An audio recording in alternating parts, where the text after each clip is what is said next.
പൊതുവേ ഒരു 6 മാസം കൂടുമ്പോഴാണ് ഞാൻ ബ്ലഡ് ടെസ്റ്റ് എടുക്കാറ്. സംഗതി ചടങ്ങാണെങ്കിലും 6 മാസം കൂടുമ്പോഴെങ്കിലും ഇവനെ ഒന്ന് ചെക്ക് ചെയ്യുന്നത് നല്ലതാണ്. ആരോഗ്യപരമായിട്ടുള്ള എന്ത് കാര്യം വന്നു കഴിഞ്ഞാലും ഞാൻ ആദ്യം വിളിക്കുന്ന ആൾ അമ്മയാണ് കേട്ടോ. ഇത്തവണയും ബ്ലഡ് ടെസ്റ്റ് റിസൾട്ട് വന്നപ്പോൾ അയൺ ലെവലിൽ ഞാൻ തോറ്റുപോയി അമ്മ എന്നുള്ള കാര്യം ഞാനൊന്ന് അമ്മേനെ വിളിച്ചറിയിച്ചതാണ്. ഈ ഒരു തോൽവി നമുക്ക് ആദ്യത്തെ സംഭവമൊന്നും അല്ല കേട്ടോ.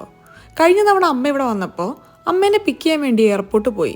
കണ്ട ഉടനെ അമ്മ ചോദിച്ചത്, നിനക്കെന്താ വയ്യേ, ഭയങ്കര വിളറി വെളുത്തിരിക്കുകയാണല്ലോ. ഞാനാണെങ്കിൽ വിചാരിച്ചത് യൂറോപ്പിലൊക്കെയുള്ള സൺലൈറ്റ് ഒക്കെ കുറവായതുകൊണ്ട് കുറച്ച് ബ്രൈറ്റ് ആയതാന്ന്. അങ്ങനെ അമ്മ നിർബന്ധിച്ച് ഒരു ബ്ലഡ് ടെസ്റ്റ് എടുത്തു കഴിഞ്ഞപ്പോഴാണ് സംഗതി മനസ്സിലായത്.